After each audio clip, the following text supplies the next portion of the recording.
दिल्ली में चल रही सीसीएस की बैठक खत्म हो गई है। जी हां, पीएम नरेंद्र मोदी की अध्यक्षता में ये कैबिनेट कमेटी ऑफ सिक्योरिटी की जो बैठक चल रही थी, फिलहाल ये ताजा अपडेट आप तक पहुंचा रही हैं। ये बैठक खत्म हो गई है और अब सीसीएस की बैठक के बाद सीसीपीएस की बैठक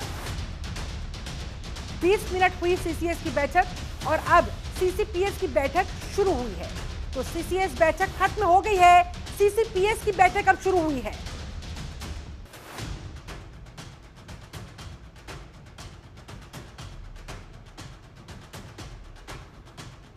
और एक और अपडेट आपको बता देते हैं कि जो सीसीपीएस की बैठक शुरू हुई थी वो भी खत्म हो गई है।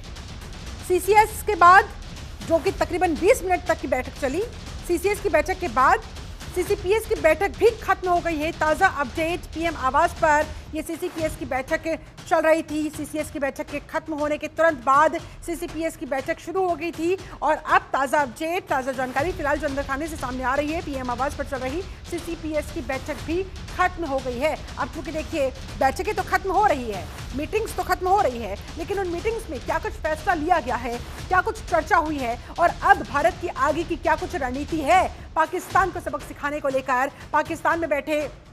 जो आतंक के आका है उनको लेकर और पहलगाम आतंकी हमले के बाद जिस तरह से पूरे देश में एक सुर में आवाज उठ रही है कि अब बस और नहीं, आतंक को अब तगड़ा जवाब देना होगा। अब वो क्या जवाब हो सकता है? उधर पाकिस्तान में हलचलें तेज है, बौखलाहट तेज है, पाकिस्तान डरा हुआ है, सहमा हुआ है। बौखलाहट में तमाम तरह की बयानबाजियां पाकिस्तानी मंत्रियों की तरफ से जो दी जा रही है, कोई परमाणु बम की धमकी दे रहा है, कोई वहां पर कह रहा है कि अगले 24 से 36 घंटों के अंदर भारत कोई बड़ा अटैक हम पर कर सकता है, कोई सैन्य हमला हमारे ऊपर हो सकता है। और इस तरह की गिरदड़ भभकियों के बीच फिलहाल ये तमाम जो मीटिंग्स एक के बाद एक ली जा रही है। सबसे पहले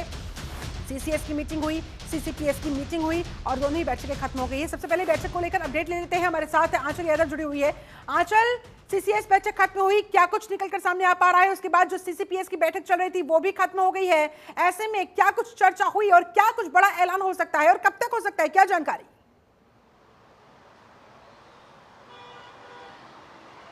देखिए, उन सभी बातों पर यहाँ पर चर्चा हुई है जिनको लेकर देखिए कल सेना प्रमुखों को लेकर चर्चा हुई थी, जैसे कि उनको फ्री हैंड दिया गया था। तो अब ये माना जा रहा है कि इस बैठक के बाद कुछ बड़ी घोषणा हो सकती है और क्योंकि देखिए बैठक जो है वो ख़त्म हो चुकी है, तो ऐसे में ये कयास लगाए जा रहे हैं कि चाहे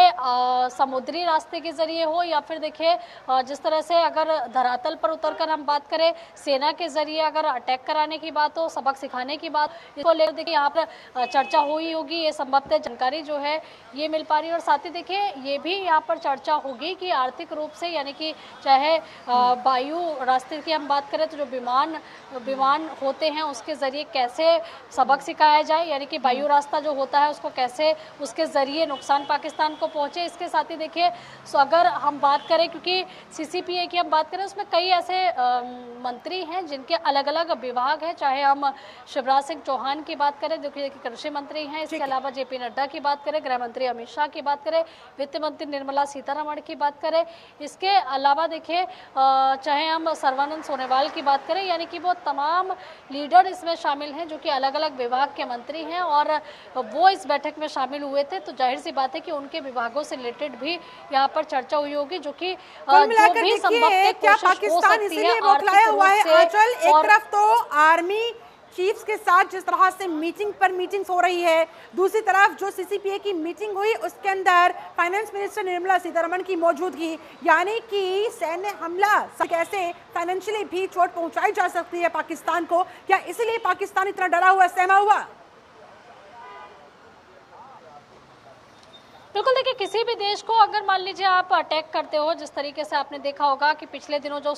पिछले सालों में सर्जिकल स्ट्राइक हुई थी, उसके जरिए देखिए पाकिस्तान के जो तमाम कह सकते हैं कि लोग थे, सैनिक थे, उनको नुकसान हुआ था, सैनिकों को नुकसान हुआ था। लेकिन अगर आप किसी भी देश को नुकसान पहुंचाना चाहते हो, जब उसको आप आर्थिक रूप से भी तोड़ते हो, तो जाहिर सी बात है कि वहाँ के लोगों को कहीं ना कहीं इससे नुकसान होता है। तो तब किसी भी देश की जो जड़ें हैं वो कमज़ोर होती हैं और यही कारण है कि कि उन हर एक पहलुओं पर यहाँ पर प्रकाश डाला जा रहा है, जिससे आर्थिक रूप से पाकिस्तान को कदमों पर लाया जा सके, जिससे पाकिस्तान आने वाले समय में इस तरीके की कायराना हरकत ना करे। और यही वजह है कि देखिए आज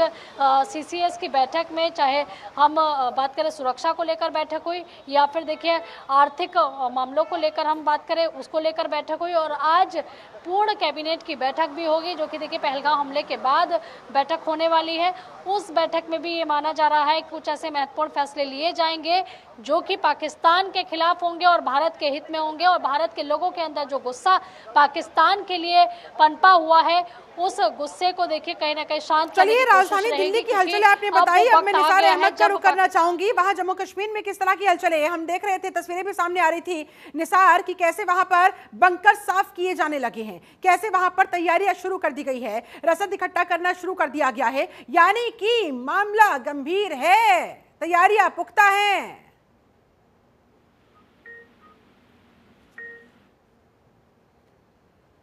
निसार, मेरी आवाज अब तक पहुंच पा रही है?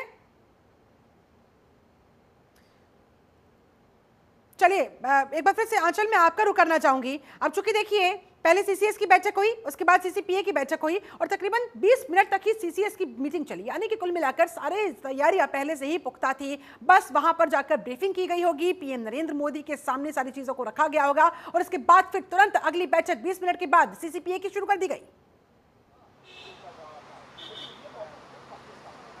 बिल्कुल, देखिए सीसीपीए की बैठक उसके तुरंत बाद शुरू कर दी गई, क्योंकि देखिए ये वो समय है जब सरकार को बिना एक भी मिनट गवाए जो है कड़े एक्शन लेने की ज़रूरत है। और यही कारण है कि देखिए सीसीपीए की बैठक के लिए तमाम जो मंत्री हैं वो यहाँ पर पहुँचे हुए थे पीएम आवास पर, जिसमें देखिए निर्मला सीतारमण हो, इसके अलावा देखिए शिवराज सिंह चौहान हो, जेपी नड्डा हो, गृह मंत्री अमित शाह जो कि पहले से सीसीएस की बैठक के लिए पहुंचे थे, वो क्योंकि सीसीपीए में भी हैं तो इसलिए वो पहले से मौजूद थे। इसके अलावा देखिए जीतन राम मांझी की बात करें वो भी बैठक में मौजूद है, यानी कि तमाम मंत्रियों के साथ में जो कि देखिए सीसीपीए के मेंबर हैं उनके साथ में बैठक चल रही है और ये फैसले लिए जा रहे हैं कि आखिरकार पाकिस्तान को हर एक उस पहलू पर झुकाया जा सके, तोड़ा जा सके, जिससे उसकी जड़ें कमजोर हो सकती है। क्योंकि पाकिस्तान ने ना केवल देखिए शिमला समझौता का लगातार वो उल्लंघन कर रहा है, बल्कि